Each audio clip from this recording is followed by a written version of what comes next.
에스겔서 다시 한번 살펴보도록 하겠습니다. 그 이스라엘의 마지막 시기에 마지막 왕이 시드기야였죠. 아까 제가 강의를 하다가 말이 실수한 것 같은데 여호야김이 막 찢어버렸어요.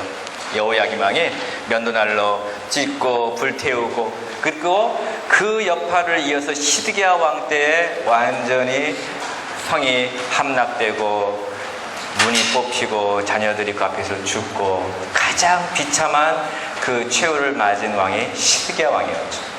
그 여호야김 왕의 그 악행이 계속, 이게 뭐 누구부터 왔냐? 바로 므낫세, 그 다음에 요시아를 잠깐 넘어서, 그 다음에 여호아스, 여호야김, 시드기야, 계속적으로 그 악행이 흘러가고 있는 것을 바라보게 됩니다. 그 핵심에는 뭐가 있다? 말씀을 멸시한다라는 것이었습니다. 자, 그러면은 에스겔서를 우리가 읽을 때에 에스겔서는 다른 선지서와 다른 점이 있어요. 뭐냐면은 시작할 때부터 강력하게 시작한다는 것입니다. 강렬하게 시작해요. 강렬하게. 뭘로 시작하냐면 환상으로 시작해요. 환상으로. 그 환상이 우리가 미처 생각지도 못했던 모양의 환상이었어요. 자, 에스겔서에 1장에 나타난 환상이 있는데 무슨 환상이냐면 내생물의 환상입니다. 내생물의 환상. 자, 한번 읽어볼까요? 자, 에스겔서 1장, 자, 4절과 5절 말씀입니다. 에스겔서 1장 4절과 5절. 에스겔서 1장 4절과 5절 말씀, 우리 다 같이 한번 에스겔서 1장 4절과 5절 읽어보도록 하겠습니다. 시작. 내가 보니 북쪽에서 폭풍과 큰 구름이 오는데 그 속에서 불이 번쩍번쩍하며 빛이 그 사방에 비치며 그 불 가운데 탄새 같은 것이 나타나 보이고 그 속에서 네 생물의 형상이 나타나는데 그들의 모양은 이러하니 그들에게 사람의 형상이 있더라. 아멘. 네 생물의 현상이 보였어요. 하나님이 에스겔에게 보여주신 거예요. 근데 얼굴, 6절에 보면 내 얼굴, 내 날개가 있고 그런 모습인데요. 이거 다 하려면 시간이 걸리기 때문에, 자, 봅시다. 네 생물의 현상, 이거 누가 그린 건데, 여기 보면 어떻게 나와요? 사람의 얼굴, 독수리, 이게 잘 안 보이지만은 사자, 황소, 이러한 형상을 본 것이에요. 에스겔. 참 희한한 형상이에요. 그러니까 에스겔은 시작할 때부터 완전히 비주얼하게 시작합니다. 비주얼하게. 이 영화 그렇죠? 영화나 드라마나 시작할 때 그냥 빵 때리죠? 그런 효과가 있는 거예요. 에스겔에서는. 처음 시작할 때부터 하나님께서 에스겔에게 비전 환상을 딱 보여주고 시작하시는 거예요. 근데 내 생물의 환상이다. 내 생물의 환상이다. 사람의 얼굴, 그 다음에 사자의 얼굴, 황소의 얼굴, 그 다음에 독수리 얼굴이 있고 그 옆에는 뭐가 있다고요? 날개가 있다. 날개가 왜 필요합니까, 여러분? 날려고 필요하죠. 이동하려고 필요하죠. 근데 그걸 좀 더 살펴보면은 그 날개가 있고 그것도 밑에서 내려가다 보면 뭐가 있냐면은 이게 뭐예요? 바퀴예요. 바퀴. 이 환상 밑에 바퀴가 보이는 것이에요. 바퀴가 있을 뿐만 아니라 이 바퀴에는 뭐가 있었냐면은 눈들이 여기에 붙어 있었다는 것이에요. 참 희한하죠. 바퀴가 있고 눈이 있고 그 안에 또 번개가 막 치고 그 환상 위에 보니까는 인자 같은 이가 저기에서 보이고 환한 빛이 보이고 이러한 모습을 에스겔 선지자가 본 것입니다. 이게 뭘 의미할까요? 여러분 강의해 보면은 사람의 얼굴, 하나님의 형상, 하나님의 위엄과 고상함. 독수리는 마름, 위엄. 소는 뭐예요? 가장 값진 가축인데 다산과 신성말하고 있고, 사자 얼굴은 힘, 용맹 있고, 그 다음에 날개에 바퀴가 있다. 바퀴가 있다는 것은 뭐 의미합니까? 이동한다는 것이에요. 날개가 있다는 것도 이동한다는 것이에요. 그 다음에 이 영이 어느 곳으로 이끌어가든지, 이 안에 영이 어느 곳으로 이끌어가든지 이 생물이 움직인다는 것이에요. 하나님의 주도권을 가지고 움직인다는 것이죠. 이걸 보면은 뭘 여기서 의미하는 것인가? 이제 좀 이따 설명해 드리겠습니다. 첫 번째, 이 네 생물의 환상을 처음에 딱 본 것이에요. 두 번째, 하나님께서 이제 물론 이 다음에 에스겔이 사명을 받을 때도 이 생물 환상이 나타나는데, 두 번째 큰 환상이 또 뭐가 나타나냐면은 아까 여기 나타나는군요. 사람의 얼굴, 하나님의 형상, 위엄, 고상, 독수리, 소, 사자의 얼굴, 박귀에는 영의 주권권, 이게 다 나타나는 것이죠. 우리가 본문을 묵상할 때 이게 나타나기 힘들어요, 처음부터. 그래서 이거를 우리가 본문 가이드를 통해서 여러분이 잘 묵상을 하시고 그 다음에 인도를 받아야 됩니다. 이것을 알레고리컬하게 너무나 이해하시면 약간 문제가 있을 수가 있어요. 아무튼 이것은 전체적으로 뭘 의미하냐? 하나님의 영광을 의미한다. 하나님의 영광을 의미한다. 여러 가지 신학경, 고대 근동안의 신학경 설명들이 많이 있어요. 이게 이제 아수르의 도상학에도 나오는 여러 가지 형상들인데, 아무튼 하나님의 형상을, 영광을, 임재를 의미한다라는 것이에요. 두 번째는 뭐냐면은 하나님께서 예수의 선자를 딱 데리고 성전으로 다 이끌어 가십니다. 참 희한하죠? 예수의 몸은 바벨론에 있는데 그 영을 다 이끌고 예루살렘 성전으로 딱 이끌어 갔어요. 그래서 이 8장의 성전에 나타난 환상을 딱 보여주시는데, 성전 안에서 어떠한 일이 진행이 되고 있는 걸 딱 보여주시는 거예요. 봤더니 성전 안에서 24장로들과 72장로들과 많은 여인들이 우상을 향해서 막 절하고 있고 예배를 하고 있는 거예요. 성전 안에서.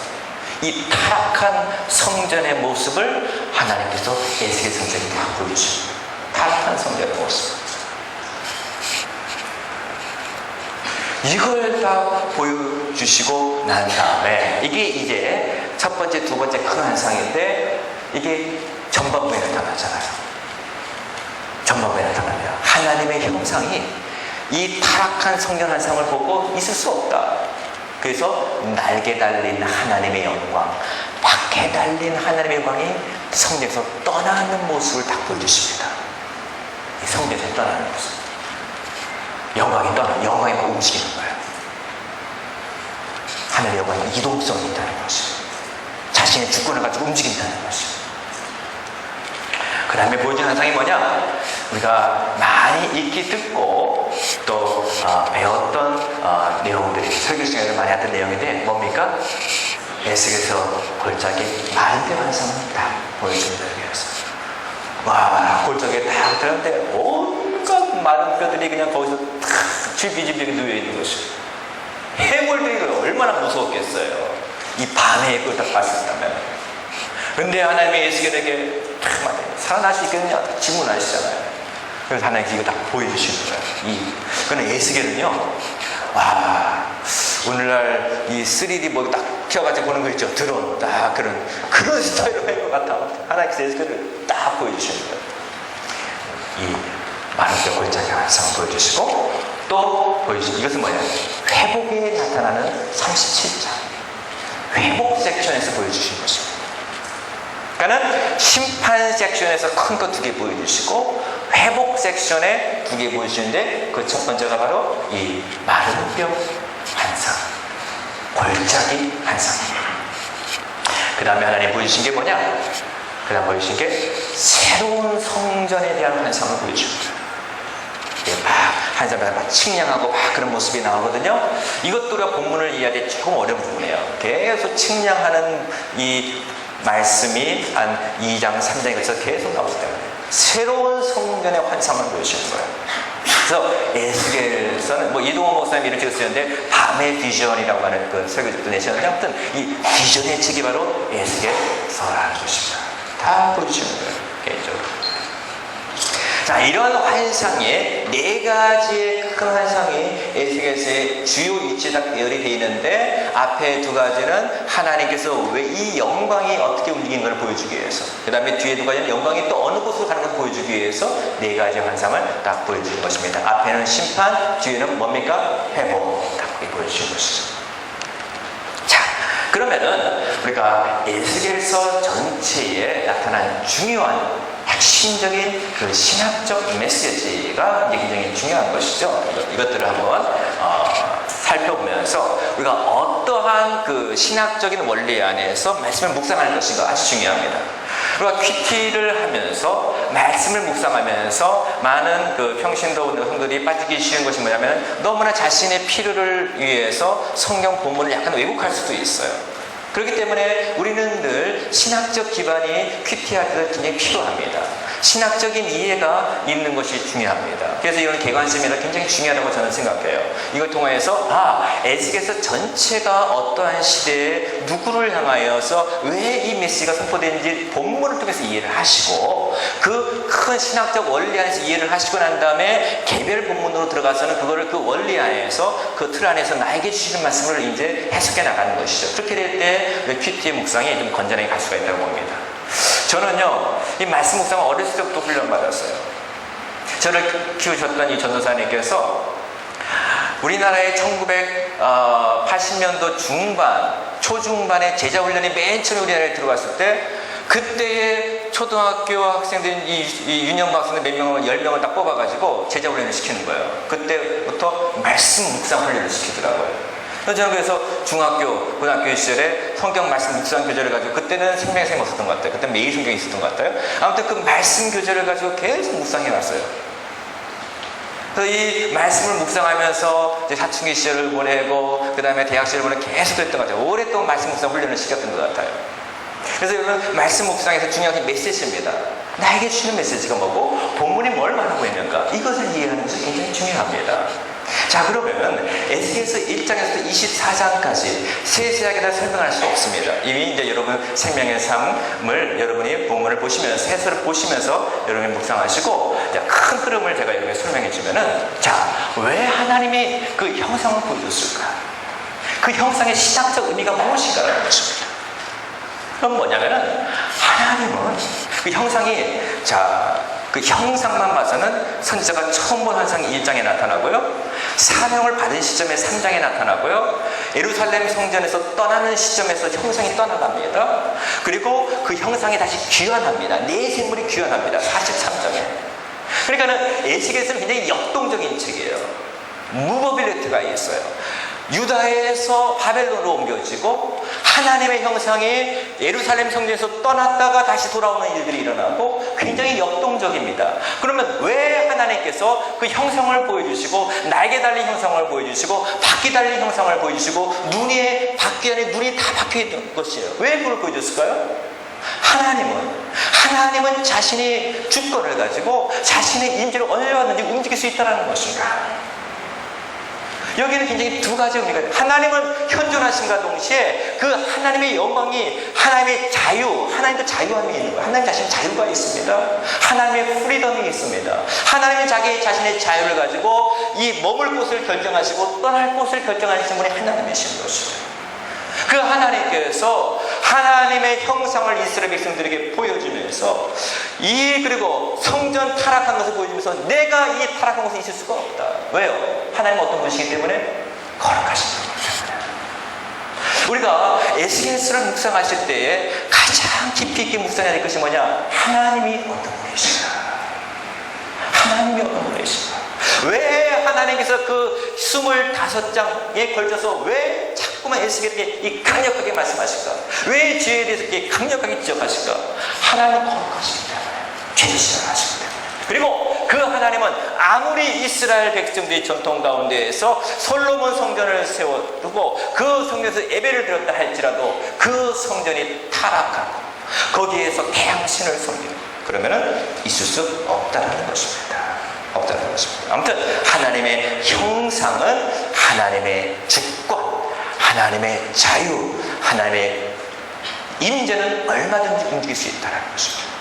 이거 보면서 신약에 오늘 아침에 오면서 신약이 갑자기 생각나고 요한계시록 하나님은 교회의 촛대도 어떻게 하십니까? 옮기시다는 것입니다.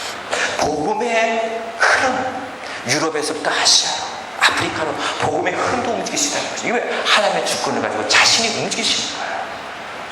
그러니까 가장 필요한 게 에스겔의 핵심이 뭐냐? 하나님의 형상, 하나님의 임재가 어떻게 이동하시는가? 이게 아주 깁니다. 이게 깁니다. 자, 이것이 하나 나타나고 또 에스겔의 상징적 행위가 나타납니다. 이건 뭐냐? 하나님이요 당시에 그 강팍한 사람들 얼굴이 뻔뻔하다 그랬죠?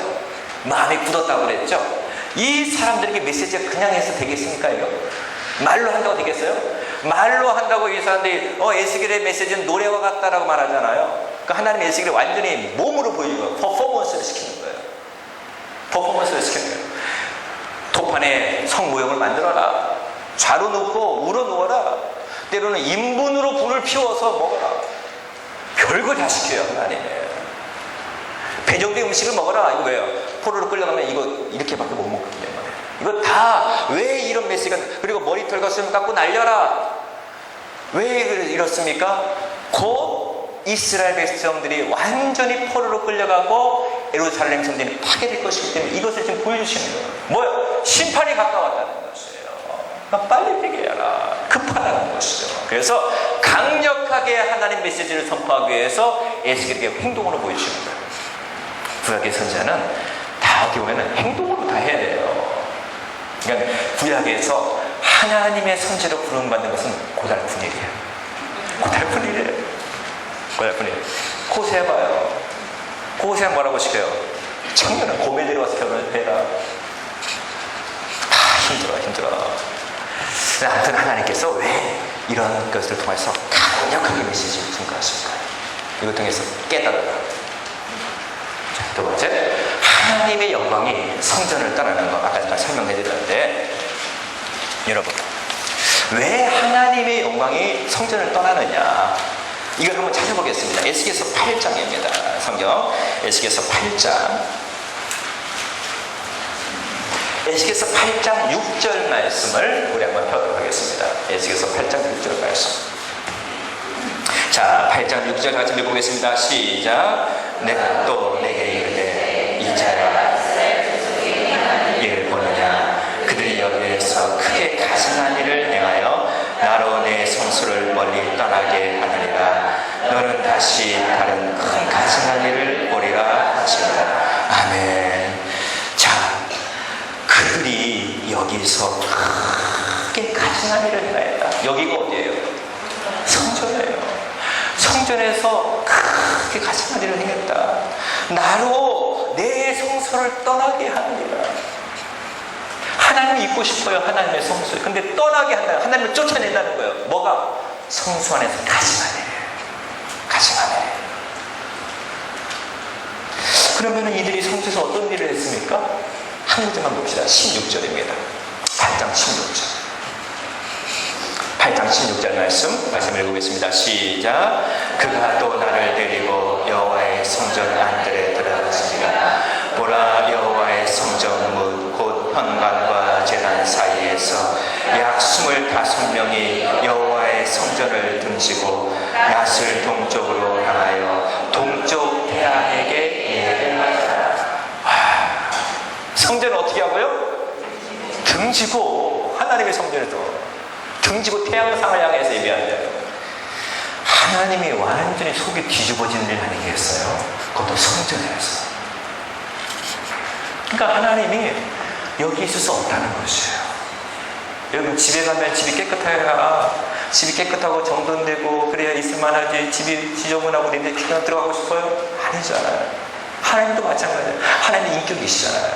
하나님도 자신의 거할 그 성전에 쳐서 그 안에 오직 하나님만 사랑하고 하나님만 예배하고 거룩한 하나님의 백성들이 모여서 오직 하나님 중심으로 있는 곳, 그곳에 하나님이 임재하시는데, 모였다면 여기에서 우상 섬기고, 모였다면 싸움하고, 모였다면 남을 헛듣고 있을 수가 없어요.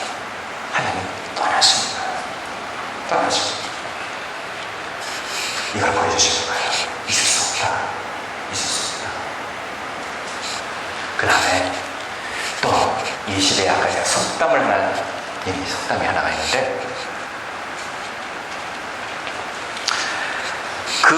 이제 에스겔서가 쭉 이렇게 전개가 되면서 여러 가지 비유들이 나옵니다. 그리고 여러 가지 심판의 메시지가 선포됩니다. 그 중에서 이 속담 하나가 있는데, 심포도 속담이 하나가 있어요. 심포도 속담이. 자, 우리 에스겔서 18장 2절 한번 찾아보겠습니다. 이거는 당시에 에스겔 시대의 청중들의 신학 사상을 알 수 있는 굉장히 중요한 말씀이에요. 에스겔서 18장 자, 2절 말씀 한번 읽어보겠습니다. 시작. 속담이 이르기를 이가 싫다고 하면 어찌 되느냐. 아멘. 이거 많이 들어보셨죠? 이게 속담 나오는데 또 마지막 나오거든요. 이게 무슨 의미일까요? 아버지가 신포도를 먹으니 아들이 일하시거든. 무슨 말씀일까요? 왜 이러한 속담이 당시 사람들이 파고 있었을까요? 여러분, 제가 엊그저께 포도를 하나 샀거든요. 근데 아직 완전히 덜 익었어. 좀 시간이 지나야 포도가 제철이에요. 근데 포도를 하나 딱 먹었는데 그 포도가 좀 쉬어. 근데 그 포도를 누구랑 살아갔냐? 제 아들이랑 살아갔어요. 근데 제가 포도 하나를 딱 끼워서 먹었는데 그 내 입이 쉬거든요. 네 입맛이 떡떡하고 쉬어요. 제 것은 내가 포도를 먹어서 내가 쉰 거지. 자, 제 아들한테 물어봤어요. 너 이 신이 안 신이? 물으면 아들이 뭐라 그럴까요? 포도 안 먹은 상태에서. 포도 안 먹었는데 쉴까요?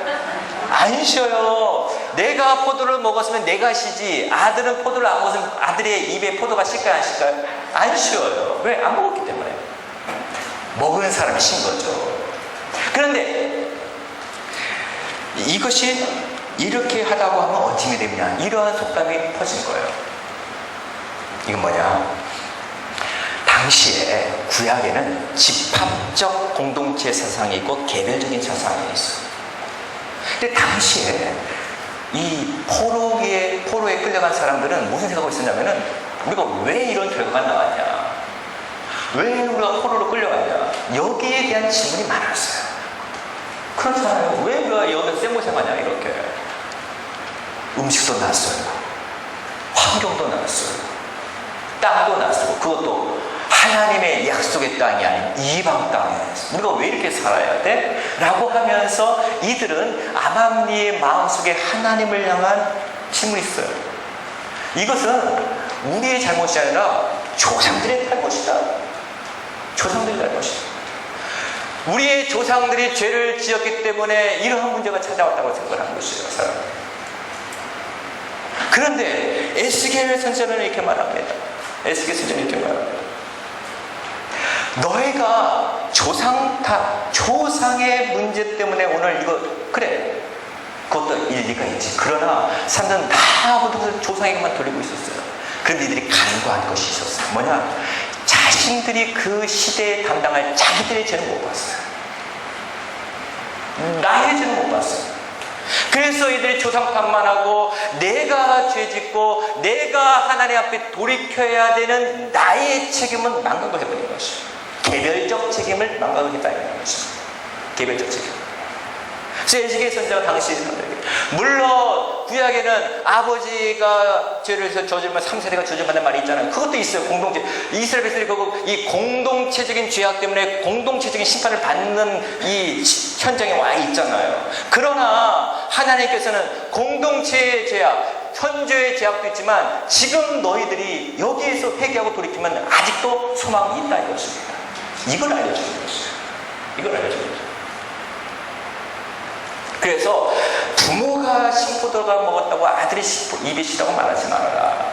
각자의 죄는 네가 당당해라. 네가 죄를 회개하고 너희들이 하나님 앞에 돌이키고 회개하면 하나님께서 회복을 주실 거라고 하는 그 시대의 사람들의 잘못된 신학사상을 교정해주는 역할을 하고 있는 것이죠.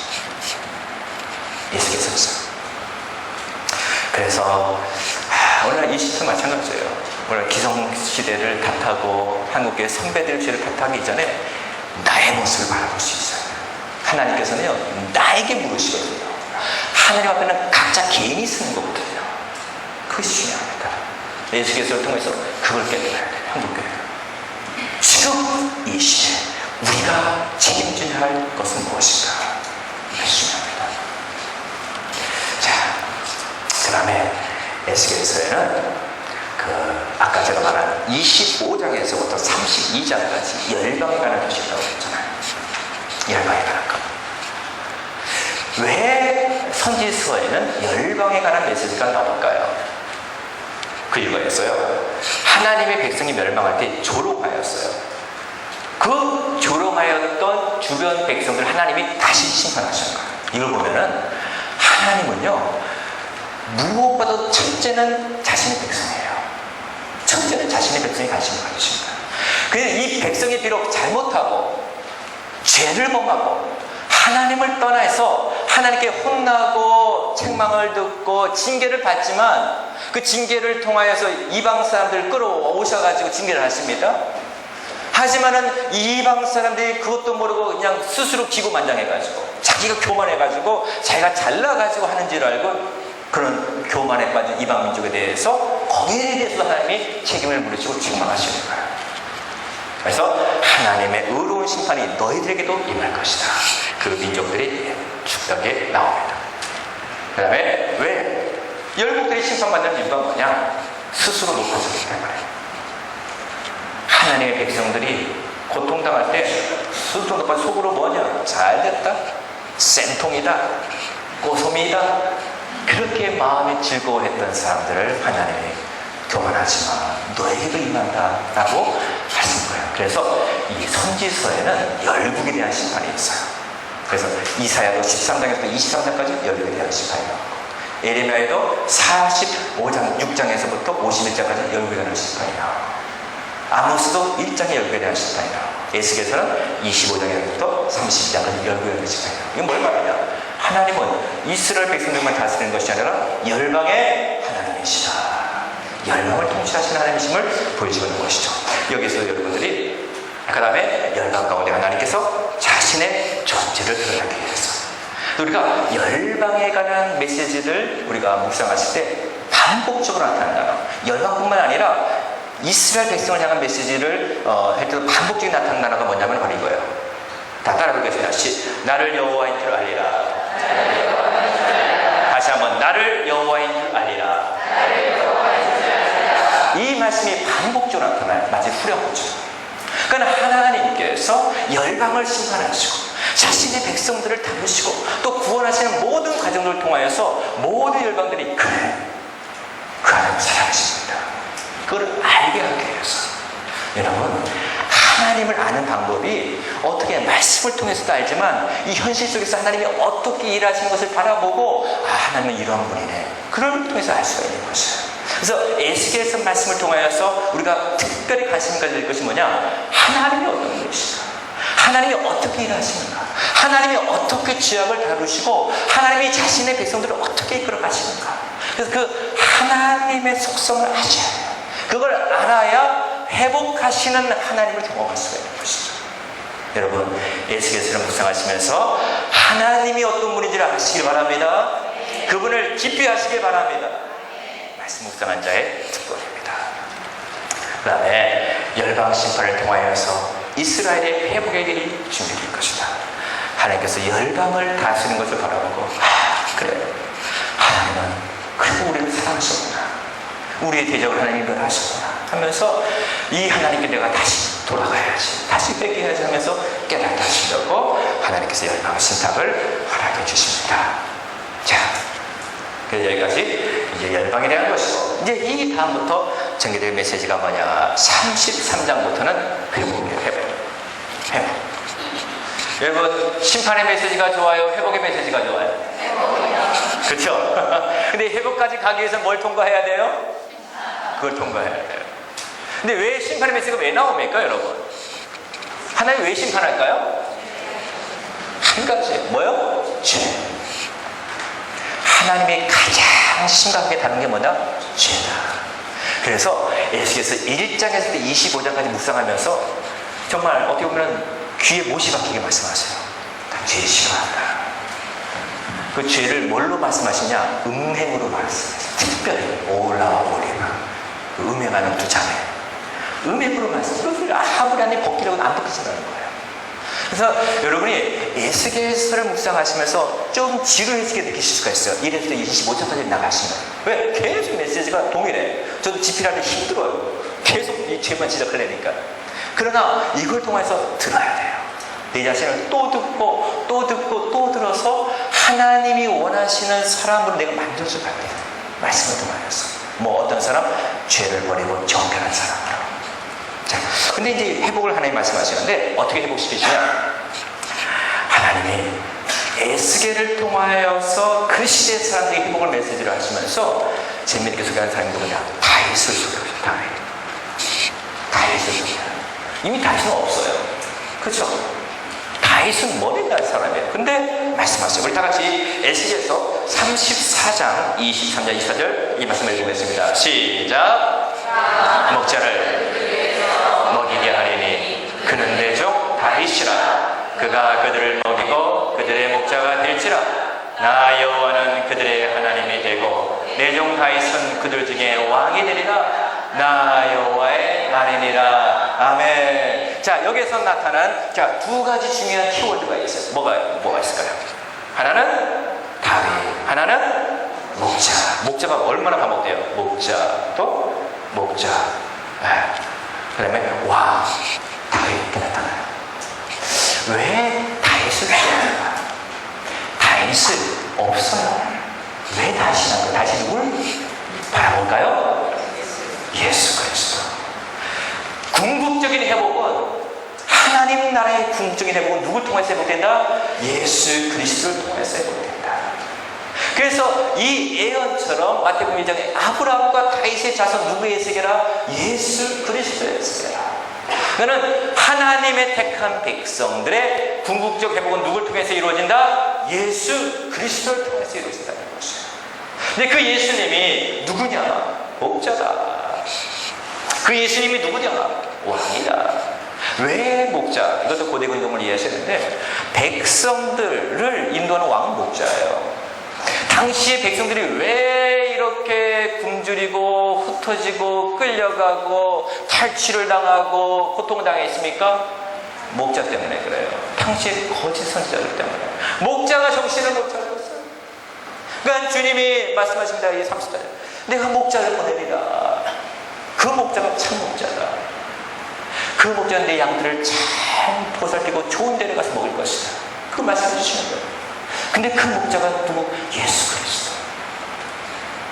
그러니까 우리의 온전한 왕이요, 우리의 목자는 오직 예수 그리스도. 다윗계의 왕 예수 그리스도밖에 없는 줄 믿습니다. 그러면 우리는 예수 그리스도를 묵상하면서 누굴 만나느냐? 예수 그리스도를 만날 수가 있다는 것입니다. 앞부분에 죄를 회개하는 부분은 그걸 통해서 뭘 만나? 예수 그리스도의 십자가를 만나야 되는 것입니다. 왜? 죄를 회개하고 용서받는 이 예수 그리스도 다윗계의 왕이 와야 돼요. 그 다윗계의 왕이 와서 피를 흘려주셔야 돼요. 그러니까 예수 그리스도를 통하여서 죄가 용서를 받고 예수 그리스도를 통해서 깨끗함을 받을 때 회복의 역사가 일어나게 된다는 것입니다. 그래서 34장에 회복의 메시지를 주시는 것이죠. 자, 그 다음 언약을 갱신하십니다. 언약을 갱신합니다. 구약에는 하나님의 언약 사상이 흘러가고 있어요. 언약 사상. 그럼 이 언약만 해도 지금 한 학기 분량이에요. 한 학기 동안 언약 사상에 대해서 한 학기를 가르치는데 아무튼 여러 가지 언약이 있는데, 자, 우리 예수께서 36장 26절 27절까지 언약에 대해서 한번 읽어보겠습니다. 시작. 또 새 영을 너희 속에 두고 새 마음을 너희에게 주시되 너희 육신에서 굳은 마음을 제거하고 부드러운 마음을 줄 것이며 또 내 영을 너희 속에 두어 너희로 내 율례를 행하게 하리니 너희가 내 율례를 지켜 행할지라. 아멘. 여러분, 여기에서 새 영이라고 나왔어요. 새 마음, 루아, 그 다음에 레이. 새 영, 이게 에스겔서에 굉장히 많이 나타납니다. 히브리어로 루아크예요. 루아크. 이게 히브리어로 영이거든요. 스피릿. 인간의 영도 되고 바람도 되고 하나님의 성령 여러 가지로 쓰이게 됩니다. 근데 구약 성경에서 이 루아크라는 영이라고 하는 단어가 제일 많이 나타난 단어가 이 장인 에스겔서예요. 에스겔서에 이 389번의 루아크가 나타납니다. 그러니까 에스겔서는 성령의 책이에요. 에스겔에게 하나님의 권능이 임하였다. 여호와의 손이 임하고 여호와의 영이 임했다는 말씀이 계속 나타나요. 그러니까 하나님의 영의 역사로 에스겔서를 막 이끌어가시고 에스겔에게 보여주시고 다 영이 역사하시는 거예요. 성령이 역사하시는 거예요. 근데 하나님께서 이스라엘 백성들을 회복시킬 때 이 루아크를 하나씩로 하고 새 영을 줘야만이 백성들이 회복될 수 있다는 거예요. 왜? 이 백성들은 율법을 못 지켜요. 너무나 강박하기 때문에. 신령이 앞으로 뭐라고 그랬어요? 굳은 백성이다. 강박하다. 이들이 율법을 지킬 마음이 없는 것이에요. 백성은 소망이 없어요. 그렇기 때문에 이들을 변화시켜야 되고 이들을 새롭게 해야만이 하나님의 율법을 지키고 하나님을 사랑할 수가 있어야 그게 어떻게 돼야 되냐? 그게 될 수 있는 이유가 하나님께서 이 루아흐를 보여주십니다. 새 영을 어디에게 보여주냐? 너희의 마음속에 주신다는 것이죠. 그래야만이 하나님의 성령의 마음속에 들어오셔서 그 성령의 감동, 감화, 역사하심으로 하나님의 말씀을 순종할 수 있는 백성으로 만들어 주시겠다는 것입니다. 왜 이렇게 말씀하시냐? 신약에 예수 그리스도의 십자가를 통하여서 우리에게 성령을 부으십니다. 이거에 대한 의미예요. 에스겔서는 성령의 책입니다. 성령의 역사예요. 성령의 역사. 그 성령의 역사에 굉장히 실질적인 환상이 아까 뭐였습니까? 불 꺼도 돼요? 말씀과 성령에서 한 마른 뼈, 이 골짜기의 회복.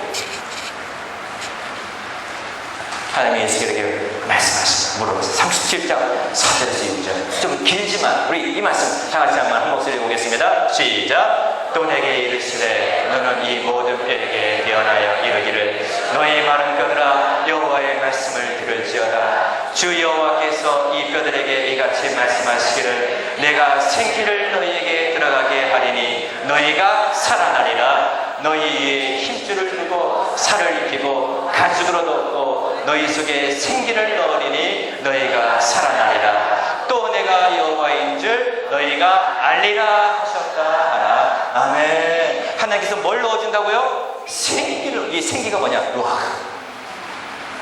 루아크의 영을 부어주십니다. 하나님의 생기가 마른 뼈의 골짜기에 싹 하고 들어갈 때 이 마른 뼈들이 일어난다는 것이에요. 그리고 또 이 마른 뼈를 향해 뭐하라? 태어나라. 나발. 말씀을 태어날 때에 이 뼈들이 살아나고 몸에 근육이 생기고 십줄이 생기는 것입니다. 생기와 말씀. 그러나 하나님의 백성들의 회복을 위해서는 두 가지가 필요한데 이 하나님이 하셔야 되는데 뭐가 필요하냐? 말씀을 들어야 돼요. 또 하나는 성령이 내 안에 임해야 되는 것이죠. 말씀과 성령, 아까는 예수 그리스도와 말씀과 성령을 통하여 사역을 통하여서 하나님의 백성들의 회복이 일어나게 되는 것입니다. 그럼 여러분 에스겔서를 묵상하시고 에스겔서를 여러분이 읽어 내려가실 때에 주여 나에게 성령을 부어 주시옵소서. 말씀을 통하여서 내 안에 생기가 살아나게 하여 주시옵소서. 그렇게 기도하시기 바랍니다. 그래서 에스겔서를 통해서 여러분의 심령이 살아나는 줄을 믿습니다. 네. 그 다음 하나님께서 모든 적대적인 세력들을 향한 최후승리. 에스겔서는 곧 마곡이 나와요. 이것은 뭐냐? 하나님을 대적하는 하나님의 백성과 하나님의 나라를 대적하는 적대 세력의 아이콘을 소개하고 있어요. 이걸 하나님이 멸하시겠다. 하나님이 내 백성들을 징계하는 도구로 사용하였으나 이들의 교만으로 인해 내가 이들도 멸하겠다는 것입니다. 또 하나는 하나님의 이제 마지막 40장에 가서는 어떠한 성을 보여주시냐? 회복의 환상 중에서 첫 번째가 뭐냐면은 성전이에요. 여러분, 하나님의 마음속에 하나님의 백성들이 회복되기 위해서 첫 번째로 회복될 게 뭐냐? 성전이에요. 구약에서 하나님의 마음은 성전이 있어요. 하나님의 인정해요. 이건 뭘 말하냐? 하나님을 예배하는 것이에요. 하나님과의 관계가 설정될 것이에요. 그렇기 때문에 하나님의 백성들이 회복되려면 성전이 회복돼야 돼요. 그래서 하나님께서 에스겔 선지자에게 성전의 각 지방과 여러 가지 측량하는 것들을 보여주신 거예요. 왜 이렇게 세세하게 자세하게? 이거 참 적용하기 각 것을 참 너무나 길기 때문에 때로는 힘들 수도 있지만 큰 신학적 흐름이 이것입니다. 성전이 회복돼야 된다. 아까 타락한 성전이 회복이 돼야만이 하나님의 백성들이 회복될 수 있다는 것입니다. 이걸 말씀하시기 위해서 성전 측량을 하시고 이 성전이 다 측량이 되어지고 하나님이 말씀하신 새 성전이 완성될 때 에스겔 성전이 완성될 때에 뭐가 딱 임하느냐? 하나님의 영광이 닥쳤다는 것이에요. 하나님의 영광이 동쪽의 승리도 날개를 쫙 성령 돌아오는 것이에요. 그래서 하나님은 이동하시고 날개가 있고 바퀴가 있고 눈이 있어서 다 보시고, 아까 그 24장로들과 성전에서 문을 꽁꽁 잠그고 거기서 우상 섬기고 있었어요. 주님, 문 열어! 담도 다 허락하고 딱 보여주시는 거예요. 투시경을 가지고 하나님 보여주시는 거예요. 눈은 다 보이겠어요. 근데 그 하나님이 성전이 회복할 때에 영광이 돌아오게 되는 것이죠. 그러니까 여러분의 교회가 회복이 돼야 하나님의 영광이 임하고 하나님의 은혜가 임하고 성도들이 회복될 줄 믿습니다. 교회가 중요한 거예요. 그래서 예수께서는 그래서 교회를 위한 지혜를, 그 다음에 성전에서 47장에 뭐가 흘러나오냐면 강물이 흘러나와요. 요한계시록에 나타난 메시지인데, 왜 강물이? 이 강물은 뭐야? 생수예요. 이거 에덴 동산이거든요. 에덴 동산의 한가운데 뭐 흘렀습니까? 에덴 동산에 물이 나가거든요. 창세기 2장 물이 흘러가거든요. 3장 물이 흘러가거든요. 그 물이 성전에서 흘러나가고 있어요. 이 성전에서 흘러나가는 물이 미치는 모든 곳곳마다 죽었던 생물들이 살아나고, 특별히 사해바다가 살아나요. 이 성전의 물이 사해바다로 흘러가거든요. 사해바다는 죽은 바다잖아요. 소금 바다잖아요. 근데 그 사해바다에서 물고기가 왕성하게 살아나는 강력한 회복의 역사를 이 성전에서 흘러가는 생수를 통해서 일어난다는 것을 보여주시는 것이죠. 그러나 오늘날 이 시대에 하나님의 몸된 교회에서 생수, 말씀의 생수와 성령의 생수가 흘러나올 때에 하나님의 백성들은 회복의 역사를 경험하게 되는 것입니다. 성수, 흔든 강물, 그 다음에 여호와 임재 회복. 마지막 에스겔서의 맨 마지막 구절이 뭐냐? 여호와 샴마예요. 여호와께서 그곳에 계시다. 야훼 샴마. 여러분 써도 그냥 무슨 말인지 모르겠지만 그리세요 그냥. 여호와 샴마, 여호와께서 그곳에 계신다. 야훼 샴마.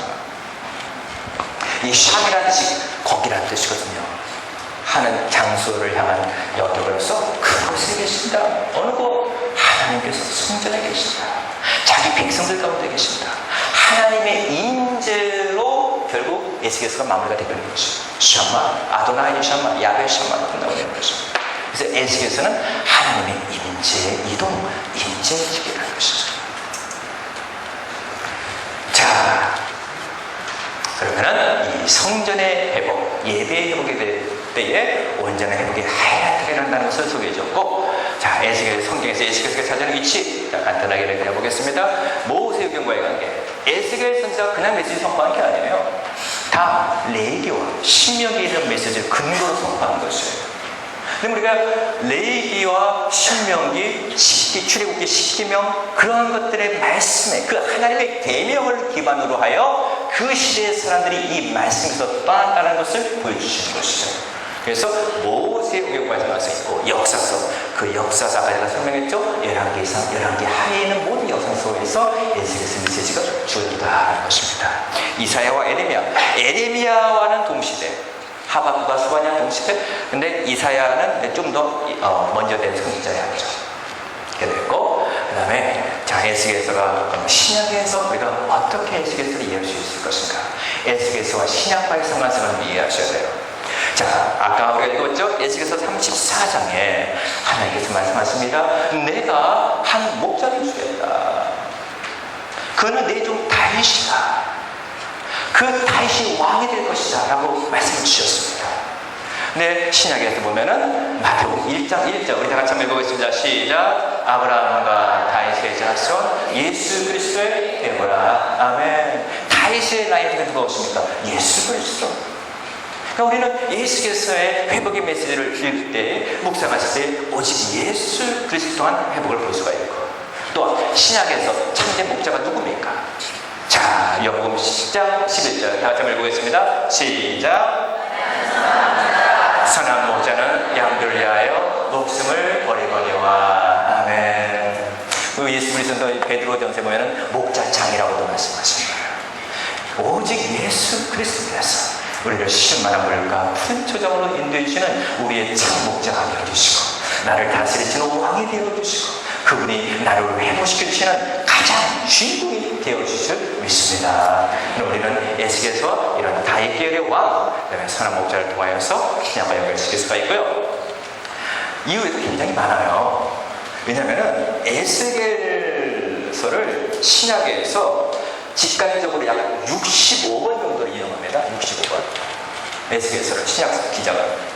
그 중에서 이 65번의 인용 가운데에서 48번이 어디서 인용됐을까요? 요한계시록에서. 새하늘과 새 땅, 새 성전.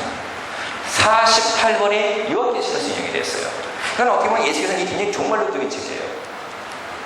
이 시대뿐만 아니라 먼 장래에 우리가 가야 될 그 성전을 말해주고 있는 것이죠. 그리고 이 초대교회 사람들은요, 에스겔서를 묵상하면서 그 자기네 시대, 초대교회 시대에 이런 헤롯 성전이 파괴됐잖아요. 헤롯 성전이 파괴된 이유를 에스겔서를 통해서 찾으려고 했어요. 왜 이게 파괴됐을까? 그리고 이 회복이, 예수 그리스도의 회복이 바로 자기 시대에 일어난다고 하는 것이죠.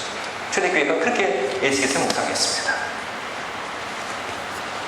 자, 그다음에 또 에스겔서를 보면은 여호와의 영광이 성전에 가득한 모습이 보였고요. 자, 이렇게 보입니다. 한번 봅시다.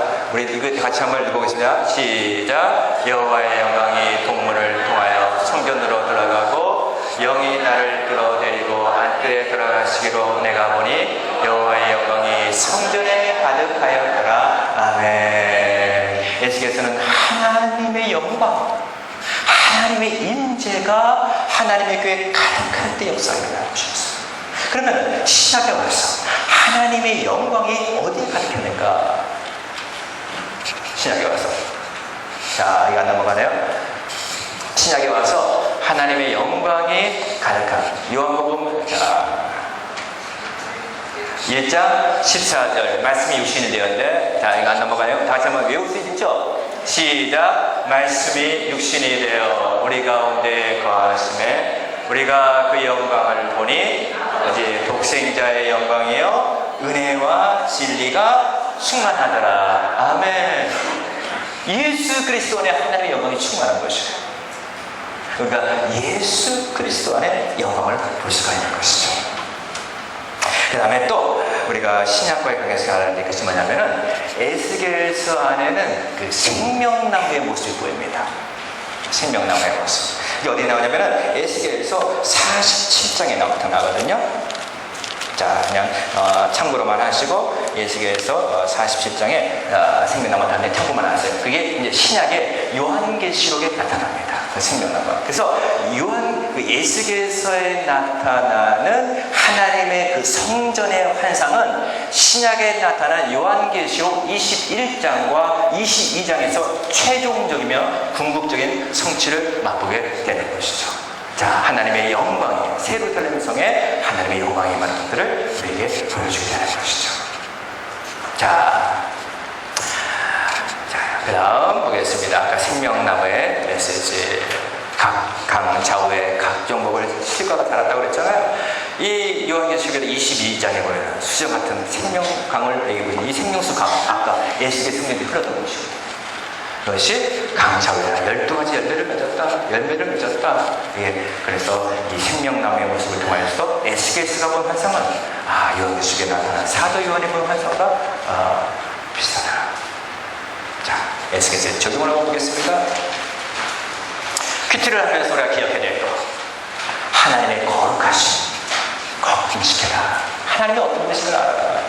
이레스드 25장 그 죄악을 심판하는 그 긴 그 장을 통해서 하나님의 마음을 읽어라. 어쩌나 하나님이 자신의 백성들을 사랑하시고 죄를 싫어하시는 하나님들을 알아라는 것입니다. 그 다음에 상징해서 예수가 나타난 여러 가지 상징과 하나님의 환상들을 너무나 알레고리컬하게 해석하지 말고 그 하나님의 임재의 모습으로 이해를 해라. 그리고 아까 제가 언급한 그 몇 가지 힌트를 가지고 이해하시면 좋다. 에스겔서를 통하여서 한국 교회와 이 사회를 보는 눈을 들어라라는 것입니다. 에스겔 시대나 오늘날 이 시대는 너무나 급사해요. 너무나 급사해요. 틀린 것이 거의 없어요. 급사합니다. 다음에 개인으로서 큐티를 하실 거예요. 오늘 개간 세미나 들으신 분은 전체 흐름을 알아요. 에스겔서가 어떤 지인지를 이해를 하고 묵상해라. 큰 숲을 보고 묵상하라는 것입니다. 그 다음에 이 죄악의 지적이 나올 때 죄악을 인하여서 우리에게 뭐가 필요하냐? 죄를 용서 받아야 돼요. 뭐가 필요해요? 예수 그리스도밖에 없어요. 그러니까 에스겔서를 매 장을 묵상하면서 우리는 누구를 만날 수 있냐? 예수 그리스도의 십자가를 만날 수가 있는 것입니다. 예수 그리스도의 십자가. 그 다음에 그 죄악의 땅이 깊이 정리되면서 우리는 성화의 삶, 거룩한 삶을 통해 나갈 수가 있는 것입니다. 이 사회를 보면서 중보할 수가 있고, 이 시대를 보면서 이 교회를 향한 메시지, 내 자신을 향하여서도 내가 하나님의 거룩한 사람으로 성화되어지는 과정 속 안에서 에스겔서 앞부분에 나타나는 이 죄악, 이 징계의 부분들을 보아라는 것입니다. 그 다음에 우리 목사님들이 각 교회에서 새벽 예배를 하실 때에 에스겔을 통해서 복음이 선포가 되어야 돼요. 선지서 설교가 가장 어려울 때에 그냥 성도들에게 죄만 지적한다고 되는 게 아니에요. 반드시 구약과 신약과 같이 읽어야 돼요. 죄를 지적하는 것은 이유가 있어요. 왜요? 회복을 주시게 하시려고, 깨닫게 하시려고, 하나님이 수술시켜 주시려고 이걸 지적해 주신 거거든요. 그 때문에 죄가 지적하는 본문에도 늘 예수 그리스도의 십자가를 통한 회복의 길을 제시해 줘야 된다는 것입니다. 새벽에 설교하실 때. 그래서 에스겔서를 본문을 설교하실 때는 매 시간마다 예수 그리스도가 나오지 않을 수밖에 없습니다. 그리고 성도들이 자신의 모습을 보시도록, 그 다음에 교회의 회복, 성전의 회복은 오늘날 교회의 회복입니다. 왜 하나님은 요한계시록도 앞에 1, 2, 3장에 초대교회 7개에 대한 심판으로부터 시작해요. 이 패턴이 에스겔서랑 비슷해요. 심판으로 시작은 아니고 회복이 나타나잖아요. 오늘날 에스겔서에서 교회를 향한 메시지예요. 교회가 회복이 돼야 한국 사회가 소망이 있습니다. 교회가 소망입니다. 그래서 에스겔서 큐티와 설교와 모든 걸 통하여서 교회론적으로 초점을 맞추시는 게 아주 중요합니다. 교회론이 세워야 돼요. 교회론. 특히 큐티 묵상하시는 분들 교회론적인 것으로, 교회론적으로 큐티를 묵상하셔야 돼요. 교회와 함께 있는 그 큐티가 돼야 돼요. 그래서 교회에서 이 큐티 묵상을 계속 해나가셔서 교회가 세워지는 방향으로 큐티의 사역이 진행이 돼야 되는 것입니다. 물론 거기는 하나님 나라의 국반장도 포함하고 있고. 자, 그 다음에 마지막으로 에스겔서에 나타난 핵심 구절들 몇 가지가 있어요. 이것들을 우리가 다 같이 한번 읽어보면서 오늘 강의를 한번 마칠 터인데, 이것들은 여러분이 머리가 좋으시면 다 외우셔도 좋고, 이 말씀을 이번에 에스겔서 큐티에서 늘 묵상하시고 압송하시면서 이 말씀이, 아까 에스겔이 여호와의 말씀이 나에게 임하였다는 그 말씀처럼 하나님의 말씀을 여러분이 묵상하고 압송할 때 그 말씀이 여러분이 임하는 역사가 일어나게 바랍니다. 자, 우리 에스겔서 11장 19절에서 20절 이 말씀 다 같이 한번 한 목소리로 읽어보겠습니다. 시작. 내가 그들에게 한 마음을 주고 그 속에 새 영을 주며 그 몸에서 돌같은 마음을 제거하고 살처럼 부드러운 마음을 주어 내 윤례를 따르며 내 규례를 지켜 행하게 하리니 그들은 내 백성이 되고 나는 그들의 하나님이 되리라. 아멘. 하나님께서 우리들의 마음속에 살처럼 부드러운 마음을 주시기를 바랍니다. 자, 그 다음에 34장 시작. 내가 한 목자를 그들 위에 세워 먹이게 하리니 그는 내 종 다윗이라. 그가 그들을 먹이고 그들의 목자가 될지라. 나 여호와는 그들의 하나님이 되고 내 종 다윗은 그들 중에 왕이 될지라. 나 여호와의 말이니라. 아멘. 우리의 소망은 예수 그리스도, 그분밖에 없습니다. 오직 예수님만을 붙드시길 바랍니다.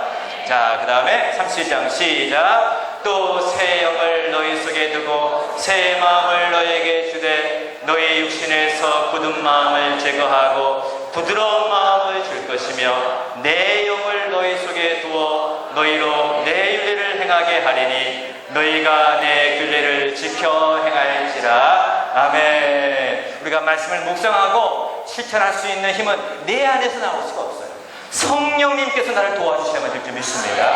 성령의 도우심을 구하며 말씀 묵상하시고 성령의 도우심을 구하며 말씀에 준행하는 삶을 살아가시길 바랍니다. 이게 에스겔을 통한 약속이에요. 약속이에요. 자, 그 다음 에스겔서 7장 5절 시작. 주 여호와께서 이 뼈들에게 이같이 말씀하시기를 내 길을 너희에게 들어가게 하리니 너희가 살아나리라. 아멘. 살아나리라. 따라합시다. 살아나리라. 여러분의 가정도 살아나고 교회도 살아나고 여러분의 심령도 말씀을 묵상하며 살아나시기를 바랍니다. 아멘. 이게 37장. 자, 그 다음에 39장 7절 시작. 내가 내 거룩한 이름을 내 백성 이스라엘 가운데 알게 하여 다시는 내 거룩한 이름을 더럽히지 아니하게 하리니 내가 곧 여호와 곧 이스라엘의 거룩한 자인 줄 민족들이 알리라 하라. 아멘. 자신의 택한 백성을 향한 하나님의 그 사랑, 내가 결코 포기하지 않고 내가 내 이름 때문에 내 백성을 회복하리라, 열방 가운데서 회복하리라. 하나님의 이 참 애절한 메시지입니다. 자, 그 다음에 40절부터 35절 마지막입니다. 시작. 그 사방의 합계는 18,000척이라. 그날 이후로는 그 성읍의 이름을 여호와 삼마라 하리라. 아멘. 따라서 여호와 삼마. 뜻은 여호와께서 거기에 계시다. 거기에 계시다. 어디에 계시냐? 우리 교회 가운데 계십니다. 회복된 곳에 여호와의 임재가 함께 계십니다. 그래서 여호와의 삼마의 은혜가 에스겔의 마무리라는 것입니다. 마무리라는 것입니다. 자, 에스겔서 3장 3절. 이번 여러분 에스겔서 묵상을 통하여서 이게 여러분에게 들어와야 돼요. 말씀대로 먹어야 돼요. 말씀을 먹고 묵상하고 실천하기 전에 이거 먹어야 되는데, 자, 여러분에게 주시는 말씀으로 다시 읽어보겠습니다. 시작. 내게 이르시되 인자야 내가 내게 주는 이 두루마기를 내 배에 넣으며 내 창자에 채우라 하시기에 내가 먹으니 그것이 내 입에서 달기가 꿀 같더라. 아멘. 하나님의 말씀이 여러분의 입에 꿀 같으시길 바랍니다. 여러분, 지금까지 예수께서 기간을 다 살펴봤는데 회복의 약속도 있고 다 살펴봤습니다. 네, 여러분, 중요한 게 하나가 있어요. 하나님의 이 회복의 메시지를 주실 때에 에스겔에게 36장이 말씀합니다. 내가 이렇게 약속한다 할지라도 저절로 되지 않는다는 거예요. 이걸 위해서 구하여야 할지니라. 36장 37절 38절에 회복의 메시지가 이루어지기 위해서 구해라, 기도하라라는 것이에요. 이게 같이 가야 돼요. 그 말씀과 기도가 같이 가야 돼요. 여러분, 에스겔서 메시지를 붙들고 기도에 열심히 해주시기 바랍니다. 아멘. 자, 우리 다시 한번 기도하고 마무리하겠습니다. 기도하시겠습니다. 하나님 아버지, 감사합니다. 이 시대에 우리에게 에스겔을 보내주시옵소서. 이 에스겔서 메시지를 우리가 듣고 이 말씀을 통하여서 이 시대를 향한 하나님의 마음을 읽게 하여 주시옵소서. 하나님, 우리의 삶 속에서 죄악을 멀리하게 하여 주시옵시고, 또한 우리가 비록 죄를 짓고 하나님 앞에 징계를 받는다 할지라도 우리 하나님은 회복의 하나님이신 줄 믿고 그 회복의 약속을 붙들고 나아가게 하여 주시옵소서. 이번 에스겔서 메시지 묵상을 통하여서 우리 모든 사랑하는 성도님들과 저들의 교회에 아버지 회복의 역사가 일어나게 하여 주시옵소서. 감사하며 예수님의 이름으로 기도합니다. 아멘.